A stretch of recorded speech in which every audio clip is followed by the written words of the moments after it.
राघव के दिल की धड़कनें इतनी तेज हो गईं कि जैसे वह अपनी ही धड़कनों की गूंज सुन सकता था। दरवाजा अब पूरी तरह खुल चुका था और उसके पीछे की गहराई एक अनंत अंधेरे में डूबी हुई थी। जैसे ही राघव ने उस दरवाजे के भीतर झांका, उसे एक अदृश्य शक्ति ने खींच लिया। उसका मन कह रहा था कि उसे पीछे हट जाना चाहिए, लेकिन उसके पैरों ने आगे बढ़ने का आदेश दिया। अंदर का दृश्य उससे कहीं अधिक भयानक था। वह एक लंबे और संकीर्ण गलियारे में पहुंच गया, जहां दीवारों पर गहरे लाल रंग के धब्बे थे।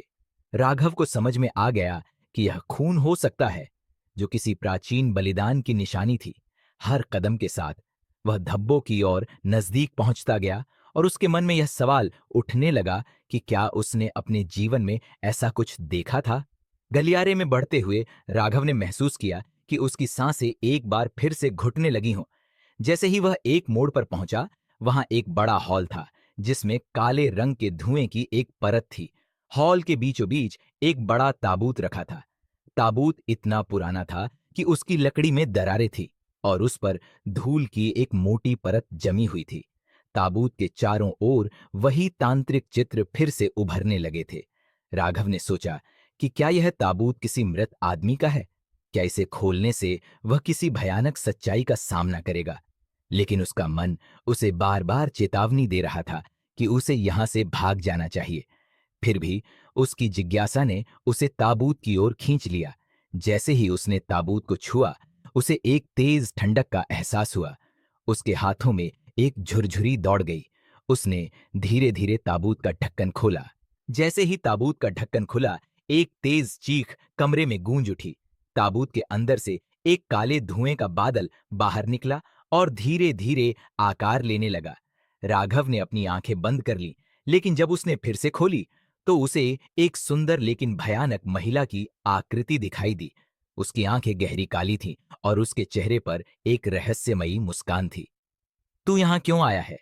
उसने एक गहरी आवाज में पूछा। राघव की हिम्मत जवाब देने की नहीं थी, लेकिन वह जानता था कि उसे अपनी आवाज में विश्वास लाना होगा। मैं इस हवेली के रहस्य को जानने आया हूं, उसने हिम्मत करके कहा। महिला ने हंसते हुए कहा, तू जानता है कि यहाँ के रहस्य की एक लंबी कहानी है और हर कहानी का एक अंत होता है। महिला ने धीरे धीरे अपने हाथों को उठाया और हॉल में चारों ओर देखा। उसके इशारे से चारों ओर धुएं ने एक भयानक परिवर्तन किया। दीवारों पर वह सब कुछ उभरने लगा जो इस हवेली में कभी हुआ था। रक्त से लथपथ बलिदान, डरावनी रीतियां और ब्रह्म राक्षस का आगमन। यहाँ हर आदमी को उनकी सच्चाई का सामना करना पड़ता है, उसने कहा। क्या तुम तैयार हो? राघव ने सोचा कि क्या वह वास्तव में तैयार था, लेकिन उसे एहसास हुआ कि उसके पास कोई और विकल्प नहीं है। उस भयानक आवाज और धुएं की चादर ने उसे यहां तक खींच लिया था। हाँ, मैं तैयार हूं, उसने कहा।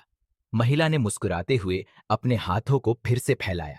एक अजीब शक्ति कमरे में फैलने लगी और राघव को लगा कि वह किसी और दुनिया में चला गया है।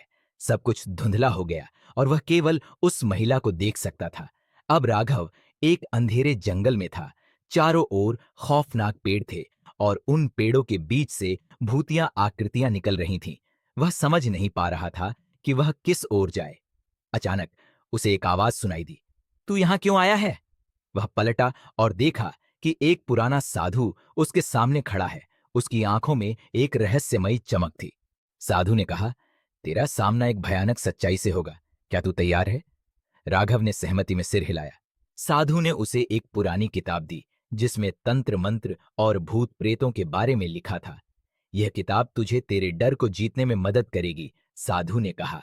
राघव ने किताब को खोलकर उसमें लिखे मंत्र पढ़ने की कोशिश की।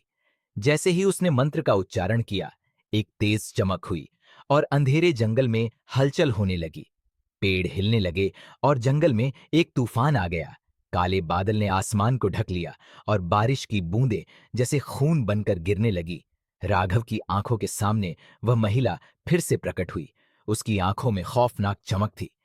तू अपनी ताकत से मेरा सामना नहीं कर सकता, उसने कहा। लेकिन राघव ने हार मानने का नाम नहीं लिया। उसने फिर से किताब खोली और मंत्र पढ़ना जारी रखा। जैसे जैसे वह मंत्र पढ़ता गया, उसके अंदर एक नई शक्ति जागृत होने लगी। उसकी आत्मा में एक आंतरिक संघर्ष चल रहा था। वह समझ रहा था कि यह केवल एक लड़ाई नहीं थी, बल्कि यह उसके अस्तित्व की लड़ाई थी। एक पल में जंगल की परछाइयां उस पर टूट पड़ी। उसे अपने चारों ओर से सैकड़ों भूतों की चीखें सुनाई दी। राघव ने अपनी आंख बंद की और मंत्र को और जोर से पढ़ा। फिर अचानक सब कुछ रुक गया। वह जंगल, वह महिला और वो भूतिया परछाई सभी ठहर गईं। राघव ने अपनी आंखें खोलीं और देखा कि उसके चारों ओर एक गोलाई में रोशनी की लकीरें बन गई थीं। वह समझ गया कि वह एक महत्वपूर्ण क्षण में खड़ा था। उसे अपनी ताकत का सही उपयोग करना था। जैसे ही उसने अंतिम मंत्र पढ़ा, एक चमकदार प्रकाश ने सब कुछ घेर लिया। जंगल की भूतियां, आकृतियां चीखने लगी और धीरे धीरे गायब होने लगी। आखिरकार वह अकेला रह गया। जंगल की खौफनाक आवाजें शांत हो गईं और चारों ओर एक अजीब शांति फैल गई। लेकिन राघव की आत्मा अब भी टेंशन में थी। क्या यह सब खत्म हो गया? फिर अचानक उसे फिर से उस दरवाजे की याद आई। क्या वह अब भी वहां था? क्या वह उसे सही मायने में खत्म कर सकता था? राघव ने अपना ध्यान केंद्रित किया और उस दरवाजे की ओर बढ़ने लगा। लेकिन दरवाजे के पास पहुंचते ही उसने एक अजीब सा धुआं देखा जो उसके चारों ओर फिर से उभर रहा था। वह जानता था कि उसका सामना अब भी जारी है। क्या यह दरवाजा उसके लिए नई चुनौतियों का संकेत है या यह एक अंतिम समाधान है? आगे क्या होगा जानने के लिए सुनिए अगला भाग।